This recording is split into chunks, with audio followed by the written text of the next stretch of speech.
Good morning. Happy Mother's Day to all those that qualify as moms. A special Happy Mother's Day to my mom. Mom, Happy Mother's Day. And of course to Amy, thank you for being our children's mom. But Happy Mother's Day to everyone, whether it be your first or your 81st or anyone in between. I hope today and every day is special for you. I'd like to say a special thank you this morning to the folks from the Temperanceville, Virginia congregation. I know some have been watching online for a few weeks, but I understand that if things keep improving, y'all are planning on resuming your worship service next week, and that's great. We appreciate that you've joined us for these past few weeks, but we know you're looking forward to fellowshipping and worshiping together. Knowing the preacher as well as I do, I know that he is certainly looking forward to being together with the saints in Temperanceville as soon as possible, and hopefully, if things continue to improve, that will be next week. But thank you for being with us online these past few weeks. This morning, have you ever been mad at God? I don't mean just upset that things didn't go your way, or you didn't get what you wanted, or that people aren't acting the way you think they should act, but really, truly angry. You know, during this COVID-19 pandemic, all the high school and college and professional sports have been canceled. Those of us that enjoy watching these events, you know, we haven't had a chance to get mad. We can't yell at the officials or we can't yell at the coaches. If you like sports, you kind of know what I'm talking about. We think the official blew the call.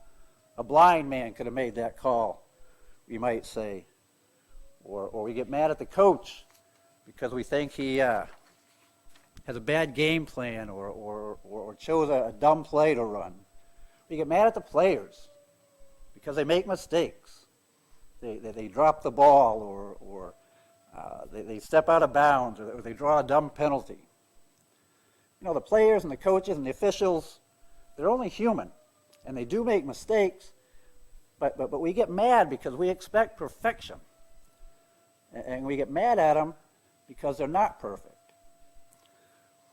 Think for a moment, if you will, about the last time that you got really angry at someone. I mean really angry. The blood boiling, temperature rising, face turning red, throw up your hands in disgust, just give up forever, walk away type of anger at someone. Well, this morning, I'd like to take a look at two people from the Old Testament who got angry, Moses and David. First, Moses. You know, we like to take Moses' life and break it down into nice, even 40-year segments. The first 40 years, of course, he was raised as a prince, the son of Pharaoh's daughter. He had all the nice things in life. He had the nice house, the nice food, the best education. You know, he probably had like the nicest chariot of all his friends. But he had it all. And then when Moses is 40, you know, he sees this Egyptian mistreating his fellow Hebrew, and so he kills the Egyptian, and he's afraid for his life, so he runs off to Midian. He meets Reuel, or more commonly known as Jethro, but Moses meets him, and he marries one of Jethro's daughters, and he has a couple children, and goes to work tending the flocks of Jethro, and everything's great for the next 40 years. You know, we might even call that the American dream. He's got a beautiful wife, he's got a couple of kids, a 2-story, 3-bedroom house with a nice white picket fenced-in yard, and 2 cars in the driveway, a great job with job security. You know, he's living the dream, the Midian dream. But for the next 40 years, things go pretty well for Moses. Then one day, Moses sees a burning bush. God wanted to get Moses' attention, and he used a bush that was burning, yet it was not consumed, to get the attention of Moses. It comes from Exodus 3:2. The next verse, in Exodus 3:3, says, Moses said, I will turn aside to see this great sight, and why the bush is not burned. Folks, God uses things to get our attention. The burning bush piqued Moses' curiosity, not his anger, but it piqued his curiosity and it got his attention. Perhaps God is using your anger to get your attention. So anyway, God, he talks to Moses, and for the next 40 years, the last 40-year segment of Moses' life, he's going to lead the people of Israel out of captivity and into the Promised Land. Of course, Moses doesn't get to go into the Promised Land yet. But we know Moses had some anger issues. When he saw the Egyptian mistreating his fellow Hebrew, he killed the Egyptian. Now, I would imagine you'd probably have to be pretty angry with someone to kill him. Later on, when Moses tells Pharaoh the final plague, we read in Exodus 11, starting in verse 8, this is Moses talking, and all these your servants shall come down to me and bow down to me, saying, Get out, you and all the people who follow you. And after that I will go out. And he, Moses, went out from Pharaoh in hot anger. Then the Lord said to Moses, Pharaoh will not listen to you, that my wonders may be multiplied in the land of Egypt. Let's look at a couple other times, specific times, when Moses was angry. Remember when he went up on Mount Sinai to receive the law and the Ten Commandments? When he came down, he saw the people, they had built a golden calf in Exodus 32:19, and as soon as he came near camp, he saw the calf and the dancing. Moses' anger burned hot, and he threw the tablets out of his hands and broke them at the foot of the mountain. Another time when Moses was angry, Numbers chapter 20. The people are in the wilderness and there's no water. So of course the people, they're thirsty and they're complaining. So Moses and Aaron, they go to the tent of the meeting, and God speaks to Moses and tells him to take his staff over the rock and to tell the rock to bring forth water. But what does Moses do? Well, starting in verse 10, we read, Then Moses and Aaron gathered the assembly together before the rock, and he said to them, Hear now, you rebels, shall we bring forth water from the rock? And Moses lifted up his hand and struck the rock with his staff twice, and water came out abundantly. Folks, Moses is mad. He calls the people rebels, and instead of just speaking to the rock like he was commanded, he struck the rock. Folks, our actions, the things that we do when we're angry, have consequences. When Moses killed the Egyptian, he had to flee Egypt because he feared for his life. In fact, Exodus 4:19 says it wasn't until all the people seeking to kill Moses had themselves died that it was safe for Moses to return. When Moses came down from Mount Sinai and destroyed the tablets that had the Ten Commandments, the ones that God wrote, after he destroyed them, he had to go back up on Mount Sinai, and we read in Exodus 34:28 that Moses wrote on the tablets the covenant and the Ten Commandments. And finally, when Moses struck the rock with the staff, instead of just speaking to the rock, he wouldn't be able to enter the Promised Land. Folks, the things we do have consequences. Perhaps that's why in the Sermon on the Mount, Jesus warns us about being angry.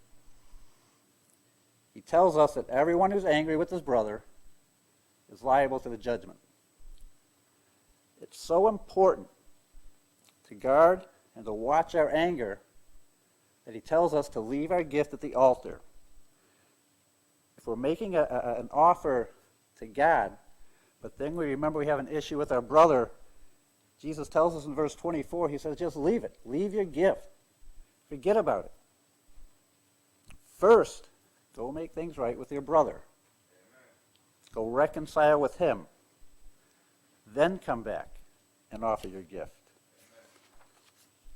Paul tells us, the Apostle Paul, in Ephesians 4:26, says, be angry and do not sin. Do not let the sun go down on your anger. And now verse 27. Give no opportunity to the devil.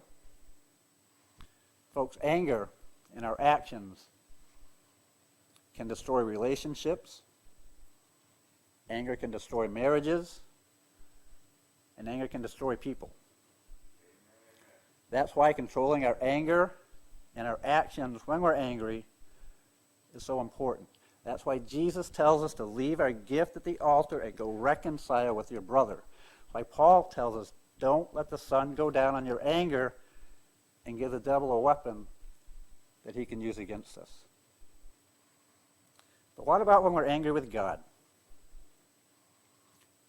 If we're totally honest with ourselves, I can't speak for you all, but I have to admit that sometimes I get angry with God. In fact, something happened earlier this week that made me really angry with God. It was something that Amy and I had prayed about. And we thought we'd been given an answer. In fact, for a couple of weeks, we thought our prayer had been answered, and we thanked God and began to trust God and began to act as if our prayer had been answered. But then just as quick, poof, it was gone. What we thought had been an answered prayer was taken away just as quick, maybe quicker than we thought we had received it. I was mad. I was hurt. I was angry at God. King David got angry with God. Turn, if you will, to Psalms 13. Now, there are some people that believe this psalm was written when David was fleeing King Saul, when he had to go and hide in the caves because he feared for his life, because he knew Saul was trying to kill him. There are others who think that this was written later, after David had become king, and he fled Jerusalem because Absalom was now coming to attack David. But when it was written really isn't important for this morning. But what's important is that whenever it was written, David was mad. He was angry. He was angry with God. Look at verse 1. How long, O Lord, will you forget me forever? How long will you hide your face from me? Folks, the first question David asks is kind of rhetorical. He's not really seeking an answer. He's not expecting a date and time. He's just asking, how long? David's desperate. He's reached the end of his rope. His endurance is gone. He just can't take it anymore. He's done. He's angry. And he's angry at God. Will you forget me forever? He asked. How long will you hide your face from me? And it gets worse in verse 3. He says, light up my eyes, lest I sleep the sleep of death. David feels near death. He feels like God's left him. He feels alone. David's angry, and he's angry at God. Have you ever felt angry at God? Have you ever felt like God's just left you? I promise you he hasn't. But have you ever felt like it? Have you ever been mad at God? Again, I would imagine most of us could probably answer yes, but I know I certainly have been. Folks, the truth is that God knows. He knows our thoughts. He knows our feelings. He knows when we're angry. David writes in Psalms 139, says, you discern my thoughts from afar. Later in verse 4, he continues, says, even before a word is on my tongue, O Lord, you know it altogether. In Hebrews chapter 4, verse 12, the author writes, for the word of God is living and active, sharper than any two-edged sword, piercing to the division of the soul and of the spirit, of joints and of marrow, and discerning the thoughts and intentions of the heart. God knows when we're angry, and he wants us to tell him about it. Folks, I believe we have two options when we're angry at God. The first is we can pray. Now, I know that's hard and even sounds a bit contradictory. It's hard enough to pray for the person we're angry about. But if we're angry at God, we're supposed to pray to the person we're angry at? Well, yeah. Philippians 4:6, Paul writes, says, do not be anxious about anything, but in everything, by prayer and supplication, with thanksgiving, let your requests be made known to God. Not only are we to pray to the one we're angry at about everything, we're supposed to pray with thanksgiving. It's the only way. Look, later in the Sermon on the Mount, before Jesus gives us the Lord's Prayer, he says, your Father knows what you need before you ask him. He knows our thoughts. He knows our needs.